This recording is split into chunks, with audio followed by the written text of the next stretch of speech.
ჯონ ბევირი, გაამრავლე ღვთისგან ბოძებული პოტენციალი. თავი მე-11, მომბაძეთ მე. გამრავლების დამაბრკოლებელ და ხელშემწყობ საკითხებზე მსჯელობის დაწყებამდე ერთი მნიშვნელოვანი ასპექტი უნდა განვიხილოთ. როგორ უნდა გავამრავლო, როცა სხვისი თანამშრომელი ვარ, ან სხვას ვემსახურები. ზუსტად ამ ადგილას არის ხოლმე ბევრი ჩვენგანი. ამაზე მსჯელობისას ყურადღებას გავამახვილებ მსახურების სპეციფიკურ სფეროებზე, მაგრამ იგივე პრინციპების გამოყენება ნებისმიერ პოზიციაზე შეგიძლიათ, იქნება ეს კორპორაციულ სამყაროში, ბაზარზე, განათლებისა და ჯანმრთელობის დაცვის სფეროში, მთავრობაში, მედიაში, სპორტში, ხელოვნებასა და თანამედროვე მსოფლიოს სხვა რომელიმე ადგილას. პავლე აცხადებს: მნეთაგან კი მოითხოვენ, რომ ერთგული იყოს. კორინთელთა მიმართ პირველი წერილის მე-4 თავის მეორე მუხლი. როგორც წმინდა წერილიდან დავადგინეთ, ერთგულების ყველაზე მთავარი მახასიათებელი გამრავლებაა. იგივე წერილში რამდენიმე მუხლით დაბლა პავლე დიდი გამრავლების საკვანძო კომპონენტზე ლაპარაკობს. ვინაიდან თუნდაც 10,000 აღმზრდელი ყავდეთ ქრისტეში, მამა ბევრი ვერ გეყოლებათ, რადგან მეგშობეთ თქვენ ქრისტე იესოშის სახარებით. კორინთელთა მიმართ პირველი წერილის მე-4 თავი, მე-15 მუხლი. პავლე გახლდათ კორინთელთა ეკლესიის მამა. როგორც მუხლშია ნაჩვენები, მამა გახლავთ ის, ვისაც ადამიანი რწმენამდე მიჰყავს. თუმცა ეს სიტყვა სხვაგვარადაც შეიძლება განიმარტოს. წმინდა წერილში მამა ხშირად აღნიშნავს პიროვნებას, რომელიც პიროვნების მოქცევაში ჩართული არ არის. იგივე პავლე გალატელთა ეკლესიას წერს: მრავალ ჩემი ასაკის თანატოლს აღვემატებოდი იუდევლობაში, რადგან მამების გადმოცემების დიდად მოშორნე ვიყავი. გალატელთა მიმართ წერილის პირველი თავის მე-14 მუხლი. აქ პავლე კონკრეტულ პიროვნებაზე არ ლაპარაკობს, როცა სიტყვა მამებს იყენებს. ეს ასევე ადასტურებს მის ნათქვამს მამა ბევრი არ გყავთ. ბერძნულად სიტყვა ბევრი დიდი ოდენობას ნიშნავს, ამრიგად ცხოვრებაში შეიძლება ერთზე მეტი მამა გყავდეს. პავლე ტიმოთეს ხშირად უწოდებს ძეს, თუმცა ტიმოთე გადარჩენამდე არ მიუყვანია, რადგან ვკითხულობთ: ჩავიდა დერბესა და ლისტრას. იქ იყო ერთი მოწაფე ტიმოთეთ წოდებული, იუდეველი მორწმუნე დედაკაცისა და ბერძენი მამის შვილი, რომელზეც ამოწმებდნენ ლისტრელი და იკონიელი ძმები. საქმეთა წიგნის მე-16 თავის პირველი მეორე მუხლები. ცხადია, ტიმოთე უკვე მორწმუნე იყო, როცა პავლე მას შეხვდა. თუ ძველ აღთქმას გადავხედავთ, დავითი თავის ძალიან მკაცრ და ხის წინამძღოლს მამას უწოდებდა. იხილეთ პირველი სამუელის მეორე თავის მე-11 მუხლი. ასევე ელისე მამას უწოდებს მის ლიდერს. იხილეთ პირველი მეფეთა მეორე თავის მე-12 მუხლი. ელია ამბობს, რომ მამებზე უკეთესი არაფრით არის. იხილეთ პირველი მეფეთა მე-19 თავის მე-4 მუხლი. და სიის გაგრძელება კიდევ შეიძლება. რაც შეეხება წიგნის თემას, ჩემი მიზანი არ გახლავთ მამის მნიშვნელობის განსაზღვრა, არამედ იმის ჩვენება, თუ ვინ შეიძლება იყოს მამა. მამა გახლავთ ის, ვინც წინამძღოლობს, კვებავს და ზრდის პიროვნებას ან ორგანიზაციას. ჩვენი მსჯელობის მიზნებისათვის უნდა აღვნიშნოთ, რომ მამას შეიძლება სხვადასხვა პოზიცია ეჭიროს. თქვენი სამსახურის ბიზნესის მფლობელი, თქვენი განყოფილების უფროსი, თქვენი მწყემსი, თქვენი პატარა ჯგუფის ლიდერი, მოძრაობის ზედამხედველი, თქვენი მასწავლებელი, მწვრთნელი, ექიმი, რომელსაც ემსახურებით და ეს მხოლოდ მცირე ჩამონათვალია. რასაკვირველია, თქვენ დაასკვნიდით, რომ მამა ამ გარემოებების გათვალისწინებით მდედრობითი სქესისაც შეიძლება იყოს. ამრიგად, მამის ხსენებისას შეიძლება ქალსაც ვგულისხმობდე ამ როლში. სხვადასხვა მოქმედებები. პავლე როგორც კორინთელთა ეკლესიის მამა მომდევნო მუხლში მითითებას იძლევა. გევედრებით, გახდით ჩემი მომბაძველნი.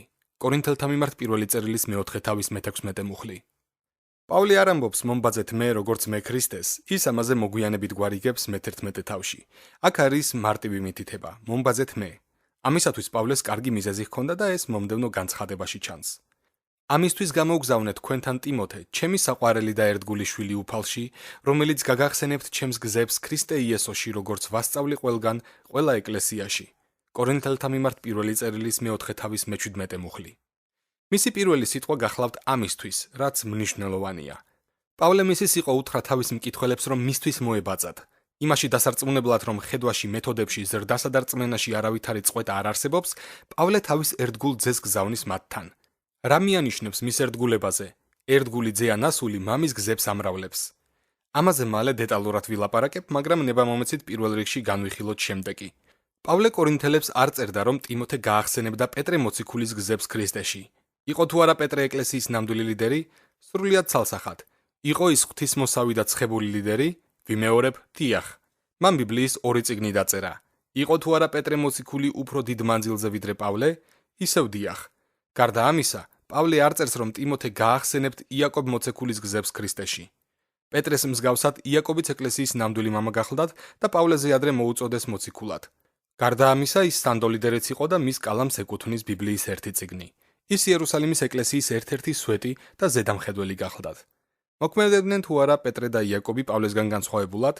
დიახ, მას პავლესწერილებმა პეტრესა და იაკობის გზები უმოქმედო გახადა? აბსოლუტურად არა. მიუხედავად ამისა, მათი გზები არ იყო კორინთელთა ეკლესიისათვის გამოსადეგი იქ, სადაც პავლე იყო სულიერი წინამძღოლი. პავლე კორინთოში საკუთარი მიმართულების დამკვიდრების პროცესში გახლდათ. მისი მეთოდები სხვა მამების მეთოდებისგან განსხვავდებოდა, მაგრამ ყველა მათგანი ჭეშმარიტად მიყვებოდა ქრისტეს ფუნდამენტურ რწმენას და მოძღვრებას. და მაინც თითოეულ მათგანს თავისი განსხვავებული მიდგომა, გზები და შეხედულებები ჰქონდა ყველა ერის დამოწაფების დავალების შესასრულებლად. ეს კარგად წარმოაჩენს ჭეშმარიტებას, რომელიც მორწმუნეთა დიდი ნაწილისთვის უცნობია. გაურკვევლობა, რომელიც ხშირად ხდება დამაზიანებელი დაყოფის წყარო ქრისტეს სხეულში. აი ჭეშმარიტება. ეკლესიაში სხვადასხვა მოქმედებები ხდება. სხვა სიტყვებით რომ ვთქვათ, სასუფეველის წინსვლის მიზნის მიღწევა სხვადასხვა გზებით შეიძლება. პავლე კორინთელთა ეკლესიას მითითებას აძლევს. მოქმედებანი სხვადასხვანაირია, ხოლო ღმერთი იგივეა, რომელიც ამოქმედებს ყოველივეში. კორინთელთა მიმართ პირველი წერილის მე-12 თავის მე-6 მუხლი. სრული დროით მოგზაური მსახურის 40 წლიანმა გამოცდილებამ მაჩვენა, რომ მსოფლიო ეკლესიაში უამრავი ზრდის ხერხი, მეთოდი და შეხედულება არსებობს და მაინც ყოველ ასეთ ატმოსფეროში შემინიშნავს ქრისტეს თანდასწრება. პავლე ხშირად იყენებს სამხედრო ტერმინოლოგიას ეკლესიის დასარიგებლად. ეს სულაც არ გახლავთ წარმოსახვის ნაყოფი. ჩვენ მართლაც ღვთის არმია ვართ დედამიწაზე. მე მის მიმართულებას მივყვები მსახურებათა სხვადასხვანაირად წარმართვის საილუსტრაციოდ. ამერიკის შეერთებული შტატების არმია სხვადასხვა დანაყოფებისგან შედგება. ყავს ქვეითები, საზღვაო და საჰაერო ძალები, წყალქვეშა დანაყოფები, სანაპირო დაცვა და კოსმოსური ძალები. თითოეულ მათგანს მიზნებისა და პასუხისმგებლობების განხორციელების განსხვავებული პროცედურები და მეთოდები აქვს. თუმცა იგივე დანაყოფები ერთ მხარეს იბრძვიან, როცა საქმე ჩვენი ერის დაცვასა და მომსახურებაზე მიდგება. საჰაერო ძალების კადეტი განსაკუთრებით იწვრთნება, როგორც საჰაერო ძალების ამ დანაყოფის ფუნქციონალური წევრი. ინსტრუქციების დიდი ნაწილი საჰაერო ტაქტიკურ ოპერაციებზე მოდის, რადგან მისი განყოფილება ძირითადად ცაში მოქმედებს. თუ ისე მოხდა, რომ ეს კადეტი საზღვაო ძალებში გადაიყვანეს, მას ახალი ტიპის წვრთნა დასჭირდება. რასაკვირველია, ორივე განყოფილებაში არსებობს უამრავი ფუნდამენტური ტაქტიკა, რომლებიც ერთმანეთს ემთხვევა, მაგრამ საზღვაო ძალები უპირატესად წყლებში ფუნქციონირებს. ამიტომ საჰაერო ძალების ყოფილმა წევრმა მრავალი ახალი ოპერაციული მანევრი და სამხედრო სტრატეგია უნდა შეისწავლოს. ეს ღვთის სამეფოს ანალოგიურია. აი წარმოსახვითი ილუსტრაცია. დაუშვათ თქვენი მთავარი პასტორის სახელებია ჯო და ტერი ანდერსონები. მათ და ლიდერთა გუნდმა ღვთის მადლით ეკლესიის წევრების რაოდენობა 1800-მდე გაზარდეს და ამის კეთებისას გარკვეული გზები, მეთოდები და მიდგომები შეიმუშავეს, რომლებიც მათი წინამძღოლობის უნიკალური სტილია. თქვენი ეკლესიის ნაყოფიერებამ შესამჩნევი კვალი დააატყო თქვენს საზოგადოებას. მას აქვს ადგილობრივი აღიარება, მაგრამ ამის იქით საქმე არ წასულა. დაუშვათ სხვა ადგილას არის ძალზე პოპულარული ათეულ ათასობის წევრიანი მსოფლიოში ცნობილი ეკლესია. მათი მთავარი პასტორებია კევინ და მარისა სმითები. ისინი ახალ მიმართულებებს სახავენ და მსახურებას ახალი ტაქტიკით უძღვებიან, რაც მათ საშუალებას აძლევს იმაზე მეტ ადამიანზე მოახდინონ ზეგავლენა, ვიდრე თქვენი პასტორები ახერხებენ. ვის გაყვებით, სმითებს თუ თქვენს პასტორებს ანდერსონებს? შესაძლოა პოპულარული მსოფლიო ლიდერების გზების მიყოლის სტუდნება გეწვიოთ და შეეცადოთ თქვენი ლიდერები მათი მეთოდების გადაღებაში დაარწმუნოთ. თუ ამ სტუნებას აყვებით, ვიტყოდი, რომ იესო ქრისტეს ერთგული მსახური არ ხართ, არამედ გაყოფას, შეუთანხმებლობას და აზრთა სხვადასხვაობას წაახალისებთ. თქვენ კორინთელების მსგავსად უნდა იცნობდეთ და მიყვებოდეთ თქვენი წინამძღოლის მეთოდებსა და განვითარების ხერხებს, რომ ერთობა იყოს. რეალობა ის გახლავთ, რომ სმითები არ არიან თქვენი ლიდერები, ანდერსონები კი არიან. მსოფლიოში ჩემი მოგზაურობის განმავლობაში არც თუ ჩიტის გაფრენის მანძილიდან ვადევნებდი თვალყურს ქრისტეს სხეულს. ბევრი ტრაგედიის მომსწრე ვარ ამ ფუნდამენტური ჭეშმარიტების უგულებელყოფის გამო. ვაკვირდებოდი წინამძღოლობით გატაცებულებს ან ბიბლიის სკოლებს, რომლებიც მათი გამზრდელი ეკლესიისგან განსხვავებულად ვითარდებოდნენ. ხშირად ეს სკოლები დიდ ეკლესიებს უკავშირდებიან, რომლებიც ზრდის საერთო მიმართულებას იძლევიან. სტუდენტები მონაწილეობენ ეკლესიის მოქმედებებში როგორც სკოლაში, ისე შაბათ-კვირას თაყვანისცემისას. სკოლის დასრულების შემდეგ სტუდენტები სახლებში ბრუნდებიან სრული მოშურნეობით და თავიანთი მშობლიური ეკლესიის განვითარებისა და მეთოდების შეცვლას დიდი ენთუზიაზმით იწყებენ. შესაძლოა ისინი სწორად ფიქრობენ, რომ მათ მიერ ნასწავლი გზები უფრო შესატყვისი და ეფექტურია, თუმცა დიდი დაჟინების პირობებში ადვილად იქცევიან ეკლესიის მისიის საყოველთაო ერთობის დაბრკოლებად. თუ ყოფილი სტუდენტების მიერ შემოთავაზებული მეთოდები ორგანიზაცია მოარყო, ამ სტუდენტებისთვის საუკეთესო ვარიანტი იქნება ლოცვა და ღვთისნების გაგება, უნდა გადავიდნენ სხვა ეკლესიაში, თუ მთელი გულით დაემორჩილონ თავიანთი ლიდერებისათვის დამახასიათებელ განვითარების ხერხებსა და მეთოდებს. თუ ისინი გადასვლას გადაწყვეტენ, ეს ისე უნდა გააკეთონ, რომ თავიანთი ყოფილი ეკლესია არ დააზიანონ. ფაქტობრივად უმჯობესი იქნება ამ რეგიონიდან წასვლა. ღმერთი ყოველთვის მოიყვანს სხვა წინამძღოლს იმ არეალში, რომელსაც ახლებურად დაწყება შეუძლია და თან თავს აარიდებს თავდაპირველი ეკლესიიდან ხალხის გადაყვანას შექმნილი ურთიერთობების გამო. ერთგული ძე. ახლა მივუბრუნდეთ ფაქტს, რომ პავლე მოციქული ტიმოთეს ერთგულ ძეს უწოდებს. როგორც უკვე აღვნიშნეთ, ერთგული ძე მამის გზების გამრავლებას ცდილობს. სავარაუდოდ თქვენ გექნებათ ნიჭები, რომლებიც არ ექნება თქვენს ლიდერს. ჩნდება კითხვა: ამრავლებთ თუ არა ნიჭებს მის გულთან შესაბამისობაში? გამრავლების უკან მდგარი მოტივი ემთხვევა თუ არა მის შეხედულებებსა და ზრდის ხერხებს, თუ საკუთარი გზების დამკვიდრებისათვის იბრძვით, რაც მისი გულის კონტრპროდუქტიული და საწინააღმდეგოა. როგორ მოქმედებს ეს პრაქტიკაში? ორი გზით. პირველი: თქვენი ნიჭის გამოყენება თქვენი ლიდერის შედეგის მიბაძვით, რომელიც თქვენს ადგილას იქნებოდა თქვენი უნიკალური ნიჭების ფლობის პირობებში. ეს არ ნიშნავს, რომ სპეციფიკური დავალების შესრულება უნდა დათმოთ ლიდერის კლონად გახდომით. აი რას გულისხმობ. დაუშვათ ახალგაზრდების პასტორი ხართ. ვერ შეძლებთ თქვენი თემის ახალგაზრდებთან საერთო ენის გამონახვას თქვენი პასტორის საკვირაო მსახურების კლონირებით. კონირული იქნება თქვენი მსახურების ადაპტირება ახალგაზრდებთან მისაღწევად, მაგრამ ეს საქმე თქვენი მამის გულის გათვალისწინებით უნდა აკეთოთ. ამის მიღწევა შესაძლებელია მასთან კომუნიკაციის საშუალებით. მსჯელობა თქვენ სტრატეგიებსა და მეთოდებს უნდა მოიცავდეს. როცა მის პასუხებს მოისმენთ, კარგად ჩაუკვირდით მათ და გაიაზრეთ, როგორ ერგება მისი გული თქვენს პარამეტრებს. ამ საქმის ეფექტურად კეთებისთვის აუცილებელია ღია და გოლწრფელი საუბარი.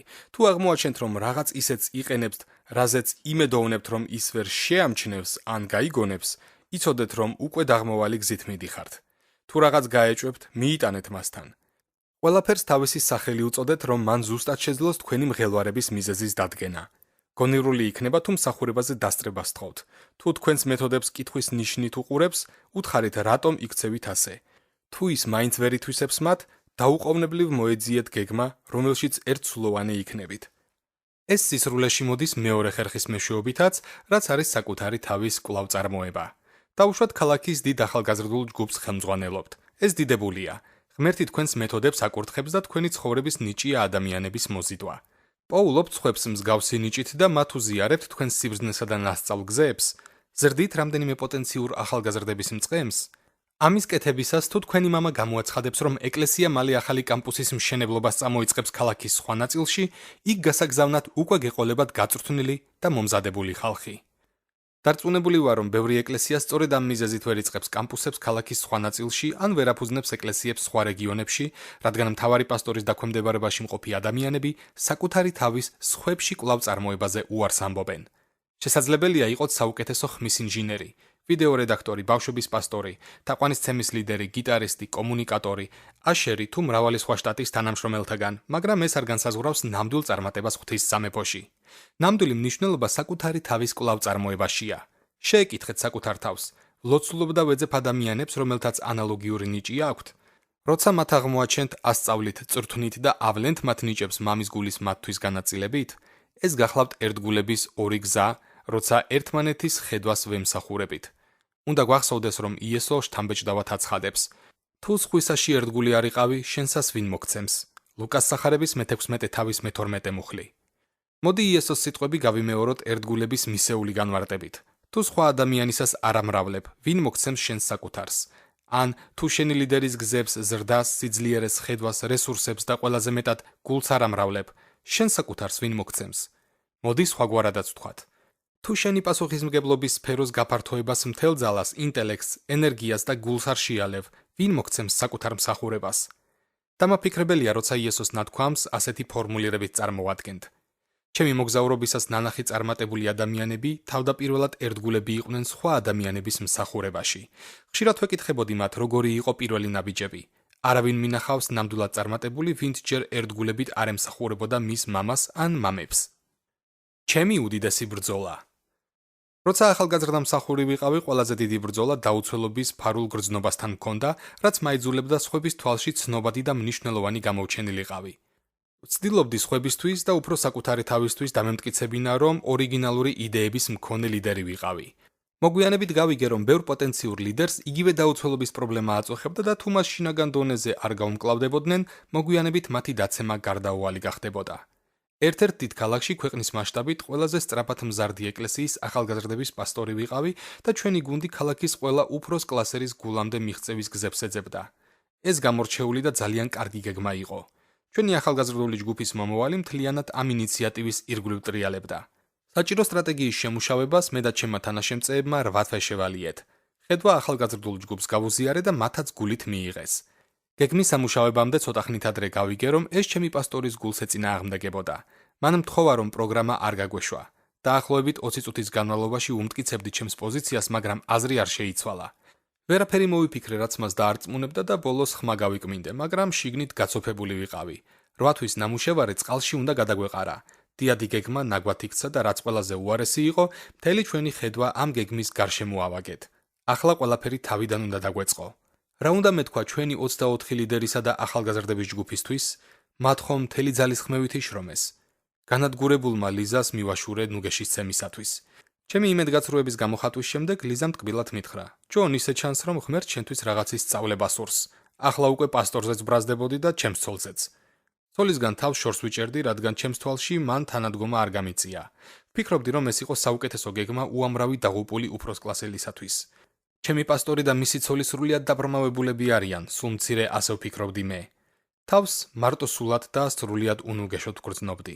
ერთ მომენტში ისიც ვიფიქრე, რომ კოშმარი მესიზმრებოდა და გაღვიძებისას მალე დავუბრუნდებოდი ნორმალურ ცხოვრებას. ნუ თუ ეს მართლა ხდებოდა ჩემს თავს. მაშინ ღმერთი გულში მკაფიოდ დამელაპარაკა. მან თქვა: შვილო, როცა გაგასამართლებ ახალგაზრდების პასტორების პერიოდისთვის, თავდაპირველად არ მოგკითხავ, რამდენი ახალგაზრდა მოიპოვეთ სათასამეფოსთვის, არამედ რამდენად უერთგული ადამიანს, რომელიც შენს ზემდგომად დავაყენე. ამ სიტყვებმა ჩემი ყურადღება მიიპყრო, მაგრამ მომდევნო განცხადებას ვერ შეედრებოდა.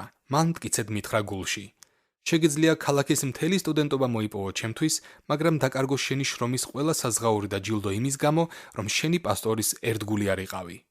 მოულოდნელად წმინდა შიშმა ამაკანკალა. მაშინ მე მოვინანიე და პატიება ვითხოვე. შემდეგ პასტორს დავურეკე და მასთანაც იგივე გავაკეთე. როცა ტელეფონი გავთიშე და ჩავფიქრდი ღვთისგან ახლახანს მოსმენილზე, მოულოდნელად უფალმა ხილვა მომცა. დავინახე, რა დადარდიანებული ვიყავი შეკრებაზე ჩემს 24 ლიდერთან ერთად. გულდამძიმებულმა და სევდიანმა გაღიზიანებული ხმით გამოაცხადე: მეგობრებო, იცით რომ ამ საკითხზე თვეების განმავლობაში ვიმუშავეთ. ეს ჩვენი ახალგაზრდული ჯგუფის ხედვაა, მაგრამ ჩვენმა უფროსმა პასტორმა უბრალოდ უარყო პროგრამა. აღარაფერი არსებობს, რისკენაც მივესწრაფოდით. დავინახე, როგორ ჩაქინდრეს თავები უკმაყოფილების ნიშნად, ხოლო ზოგიერთებმა თვალები და პირი ფართოდ გააღეს გაკვირვებისგან. ყველა გაოგნებული და გაღიზიანებული იყო. ხილვაში ცხადად ვხედავდი, რომ ყველანი გაბრაზდნენ უფროს პასტორზე, თითქოს მისი არაკრეატიულობის მსხვერპლებად ვიქეცით. ღმერთმა მკითხა, იყო თუ არა ამის გაკეთება ჩემი განზრახვა. მაშინვე ვუპასუხე: არა სერ, არა სერ, არა სერ. ვიცოდი, რომ იგი ჩემს დამოკიდებულებას და გულის მდგომარეობას ასწორებდა. მის მიერ ნაჩვენებმა ხილვამ დამარწმუნა, რომ ჯერ კიდევ არ მქონდა მამაჩემის გული. მაშინვე ძალზე ღრმად მოვინანიე. მახსოვს, რამდენიმე დღის შემდეგ ლიდერებთან შეხვედრაზე მივედი. ახლა როცა ჩემს გულში წმინდა შიში აგიზგიზდა, ნაბიჯი მოქნილი გამიხდა, თვალებში ელვა მიკრთოდა, ხოლო ხმაში ნაპერწკალი. შემდეგ დიდი ენთუზიაზმით განვაცხადე: მეგობრებო, დიდებული ახალი ამბავი მაქვს. ჩვენმა უფროსმა პასტორმა ისმაელის დაბადებისგან გვიხსნა. მან განაცხადა, რომ ჩვენი ნაშრომი არ ემთხვეოდა მიმართულებას, რომლითაც მისი აზრით ეკლესიას უნდა ევლო ამრიგად, პროგრამა უნდა ჩამოვწეროთ. ყველა სიხარულით გამომეხმაურა, ზოგიერთებმა გაიღიმეს, სხვებმა ერთმანეთს ხელის გულები მიარტყეს, დანარჩენებმა კი მხიარული შეძახილებით გამოხატეს თავიანთი მოწონება. თითეული მიხვდა ჩემს გულის ნადებს, რადგან მეც მივხვდი ჩემი პასტორის გულს. ერთი წლის შემდეგ კიდევ მომიხდა გამოცდის ჩაბარება სხვა მნიშვნელოვან პროექტთან დაკავშირებით, რომელზეც რამდენიმე თვე ვიმუშავეთ. ამჯერად პასტორი საქმის კურსში იყო და ჩვენს მიმართულებას იწონებდა. მიუხედავად ამისა, პროექტზე მუშაობიდან 3 თვის შემდეგ კურსი ისევ რადიკალურად შეიცვალა, ხოლო პასტორი მობოდიშებით გველაპარაკა. ამჯერად სრულიად სხვაგვარი დამოკიდებულება მქონდა. გავაუქმე პროგრამა, არ დამიწყია მისი დაცვა, კამათიან რაიმე სახის უთანხმოება. კარგად მახსოვს, რა განსხვავება ვიგრძენი. დათანხმების შეძლების კმაყოფილება, როცა ფაქტობრივად არჩევანზე რომ იმდგარიყო საქმე, თავდაპირველი გეგმის მიყოლას ვისურვებდი. კიდევ ერთხელ წარვუდგინე ჩემს ლიდერებს პროექტის გაუქმების ინფორმაცია, თითქოს ეს ჩემი იდეა იყო. ღმერთმა აკურთხა ჩვენი ახალგაზრდული ჯგუფი. იგი სამჯერმეტად გაიზარდა ჩემი იმ პოზიციაზე მუშაობის განმავლობაში. დარწმუნებული ვარ, რომ ზემოხსენებულ გამოცდაზე მარცხის შემთხვევაში არ ვიქნებოდი იქ, სადაც დღეს ვარ. გეტყვით, რა მოხდებოდა, რადგან სულიწმინდამ მაჩვენა. საბოლოოდ პროგრამას მაინც გავაუქმებდი, რადგან სხვა არჩევანი არ მექნებოდა. ამას ცუდი დამოკიდებულებით გავაკეთებდი, რაც ჩემს ლიდერებზე გავრცელდებოდა და ამით მათაც მოვწამლავდი. ბოლოს ეკლესიას დავტოვებდი და ჩემს ცხოვრებაში არსებული ნიჭების საფუძველზე ადამიანთა მცირე ჯგუფზე მოახდენდი გავლენას. თუმცა არასოდეს მექნებოდა მილიონობით ადამიანებთან ლაპარაკისა და წერის მსახურება მსოფლიო მასშტაბით, რომელიც ახლა გვაქვს. რატომ? იმიტომ რომ ერთგული არ ვიქნებოდი სხვის მსახურებაში და არც ღვთისგან ბოძებული მისია მომენდობოდა. ამის სწავლა ადვილი როდი იყო. მე როგორც ლიდერი A ტიპის პიროვნებას მივეკუთვნებოდი, რომელიც ბოლომდე იბრძვის საუკეთესოსთვის. თუმცა ვისწავლე, რომ ღმერთს ჩემი ხასიათის თვისებები უფრო აღელვებდა, ვიდრე ჩემი შედეგები. მას სურდა მტკიცე საფუძველი ჩაეყარა ჩემში, მანამ მე და ლიზას საკუთარ მისიას მოგვანდობდა. ჩემო ძვირფასო მეგობარო, თქვენც ლიდერი ხართ. თუ მისი გზით დავდივართ, ღმერთი ყველა თავის შვილს პირდება წინამძღოლობის შესაძლებლობას. ჩვენ თავი ვართ და არა კუდი, მაღლა ვიქნებით და არა ქვემოთ. იხილეთ მეორე რჯულის 28 თავის მე-13 მუხლი. წვეთის წინააღმდეგ ნუწახვალთ, როგორც მე გავაკეთე. ისწავლეთ ჩემგან, რომ თქვენ შეძლოთ სათა სამეფოს პასუხისმგებლობაში წინსვლა. ერთობის მნიშვნელობა. ორგანიზაცია ერთობაში უნდა იყოს, რომ გამრავლდეს. წმინდა წერილის ყველაზე თვალისამხელი ნაწილი დაბადების წიგნში ჩანს. უღმერთო ადამიანების ჯგუფმა ისეთი რამის გაკეთება გადაწყვიტა, რაც იმ დროს სრულიად მიუღწეველი გახლდათ, ზეცამდე ასული კოშკის მშენებლობა. დიახ, მოусმინეთ, რას ამბობს ყოვლისშემძლე ღმერთი. აჰა, ერთი ხალხია და ყველას ერთი ენა აქვს. აი რისი კეთება წამოიწყეს. ამიერიდან აღარაფერი იქნება მათთვის მიუღწეველი, რასაც განიზრახავენ. დაბადების მე-11 თავის მე-6 მუხლი. გახსოვდეთ, ვინ ლაპარაკობს აქ? თავად ღმერთი. მოусმინეთ მის სიტყვებს. აღარაფერი იქნება მათთვის მიუღწეველი, რასაც განიზრახავენ. რატომ გააკეთა ღმერთმა ასეთი განცხადება? იმიტომ რომ ისინი ერთი იყვნენ და ერთი ენა ჰქონდათ. ისინი გაერთიანებული იყვნენ. ისინი შეთანხმებულად მოქმედებდნენ. თუ ღვთის ბაგემ თქვა ეს წარმართ ხალხზე, რა სიტყვის მასთან აღთქმაში მყოფ ადამიანებზე? საქმე უკეთესადაა, რადგან მისი ხალხის გაერთიანებისას დაადგინა უფალმა კურთხევა. იხილეთ 133 ფსალმუნის მე-3 მუხლი. სიტყვა დაადგინა ნიშნავს უბრძანა, მიუთითა, გაამწესა. აქ ადგილი არ აქვს მერყეობას, ერთობას კურთხევა მოაქვს, რაც გამრავლებასაც მოიცავს. რამდენად მეტად შეიძლება ამის გამოყენება ახალი აღთქმის შვილებისთვის.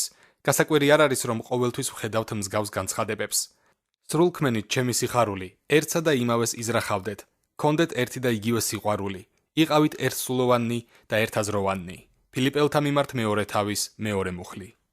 და ბოლოს ძმებო, იხარეთ და სრულყოფას მისდიეთ, ინუგეშეთ და იყავით ერთსულოვანი, იცხოვრეთ მშვიდობაში. კორინთელთა მიმართ მეორე წერილის მე-13 თავის მე-11 მუხლი.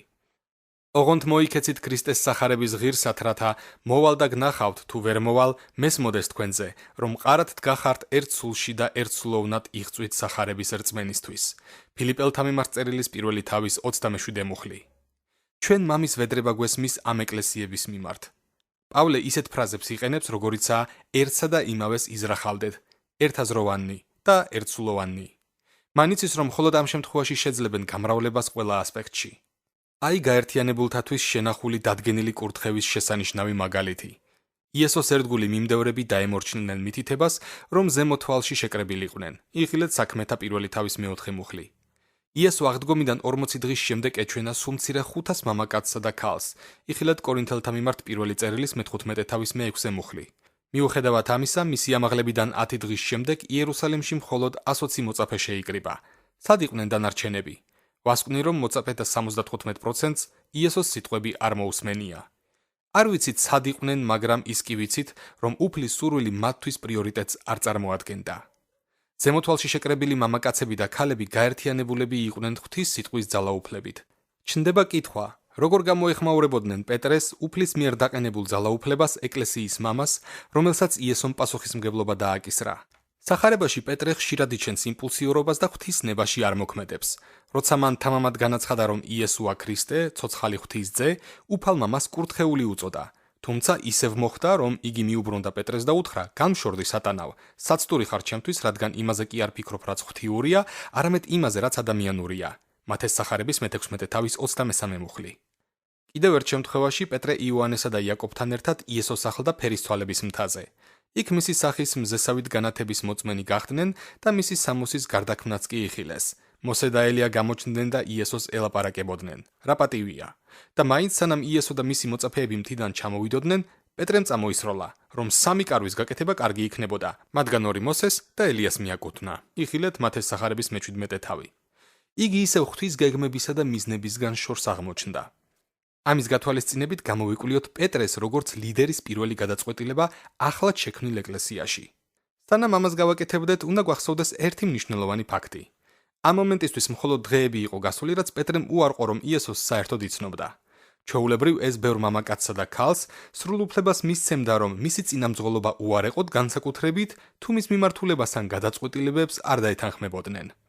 მოდი სურათი წარმოვიდგინოთ. იესოს ამაღლებიდან რამდენიმე დღე გავიდა და პეტრემ ფსალმუნთა წიგნში წინასწარმეტყველური სიტყვა იპოვა, რაც პირდაპირ უკავშირდებოდა იუდას მიერ იესოს გაცემის მოვლენებს.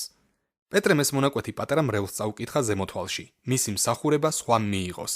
საქმეთა წიგნის პირველი თავის მე-20 მუხლი. მან კიდევ ერთხელ დაინახა ის, რაც სხვების მზერას გამოეპარა, მაგრამ სწორად გამოიყენა თუ არა გაცხადებული. რასაც ახლა წაიკითხავთ, შესაძლოა ჰიპოთეტური მოგეჩვენოთ, მაგრამ შევეცდები საკმარისი ბიბლიური დასაბუთება მოგაწოდოთ, რომ ჩემი მოსაზრება საფუძვლიანი იყოს. დარწმუნებული ვარ, რომ პეტრე კიდევ ერთხელ აცდა ღვთის ნებას გადაწყვეტილების მიღებისას, რადგან ყველა იმ ადამიანის შეკრება მოინდომა, რომლებიც თავიდანვე იესოსთან ერთად იყვნენ. მას სურდა წილი ეყარათ ღვთის ნების გამოსარკვევად, თუ ვინ დაიკავებდა იუდას ადგილს. ახლა თქმაში ვერსად ნახავთ, რომ მოციქულები წილისყრით ირჩეოდნენ. იესომ მოწაფეებს მაგალითი დაუტოვა. მან მთელი ღამე ილოცა და ღვთისგან მიიღო პირველი 12 მოციქულის სახელები. იხილეთ ლუკას სახარების მე-6 თავის მე-12-მე-13 მუხლები. საუკეთესო გამოსავალი იქნებოდა პეტრეს შემდეგი მოციქულის არჩევა იესოს მეთოდის ანალოგიურად რომ ეცადა. გაიხსენეთ, რომ ანტიოქიის ეკლესიის წინასწარმეტყველებმა და წინამძღვრებმა იესოს მაგალითს მიბაძეს რამდენიმე წლის შემდეგ. მათ იმარხულეს და ილოცეს, სანამ ბარნაბასა და სავლეს მოციქულთა მსახურებისათვის გამოყოფდნენ. იხილეთ საქმეთა წიგნის მე-13 თავის 1-დან მე-14 მუხლის ჩათვლით. ეს პეტრეს ნაჩქარევი გადაწყვეტილებიდან გამომდინარე შეცდომის კიდევ ერთი დასტურია. ზემო ოთახში შეკრებილი 120 მოწაფიდან 2 კანდიდატურა შეირჩა: მატათია და იუსტოსი. მატათიამ წილისყრაში გაიმარჯვა და დანარჩენ მოციქულებს მიეთვალა. იხილეთ საქმეთა წიგნის 1 თავის 23-დან 26 მუხლის ჩათვლით. და მაინც მისი სახელი ამის შემდეგ არსად ჩანს ახალ აღთქმაში. რატომ? იმიტომ, რომ წერილის თანახმად პავლე იყო ღვთის რჩეული, რომელსაც იუდა უნდა შეეცვალა და არა მატათია. სწორედ ამიტომ წერდა პავლე. მერე ერთდროულად გამოეცხადა 500-ზე მეტ ძმას, რომელთა უმრავლესობა დღემდეა ცოცხალი, ზოგმა კი განისვენა. შემდეგ გამოეცხადა იაკობს და მერე ყველა მოციქულს. ყველაზე ბოლოს მეც გამომეცხადა როგორც უდღეურს. ვინაიდან უმცირესი ვარ მოციქულთა შორის და მოციქულად წოდების ღირსიც არა ვარ, რადგან ვდევნიდი ღმერთის ეკლესიას. იხილეთ კორინთელთა მიმართ პირველი წერილის მე-15 თავის მე-7-დან მე-9 მუხლეს ჩათვლით. პავლე საკუთარ თავზე ისე ლაპარაკობს, თითქოს არასწორ დროს დაიბადა. სხვა სიტყვებით, იგი ძალზე ახალგაზრდა იყო საიმისოდ, რომ თავდაპირველ 12 მოციქულს შორის აერჩიათ. ჩემი კვლევებით პავლეს დაბადების თარიღის სხვადასხვა ვერსია ვიპოვე. ამ წყაროებიდან მოპოვებულ ინფორმაციებს შორის განსხვავება 14 წელია. ერთი კი ცხადია, არავინ იცის მისი დაბადების წელი. ამრიგად გადავხედოთ ახალი აღთქმის ქრონოლოგიას, რომ მის ასაკზე გარკვეული წარმოდგენა შევიქმნათ. აღწერილობათა უმრავლესობაში სტეფანეს მოწამეობრივი სიკვდილი იესოს აღდგომიდან 4 წელში მოხდა, რაც ნიშნავს, რომ იესომ პირველი მოციქულების ჯგუფი 7 წლით ადრე აარჩია. სტეფანის ჩაქოლვისას წერილი პავლეს ჭაბუკს უწოდებს, იხილეთ საქმეთა წიგნის მე-7 თავის 58 მუხლი.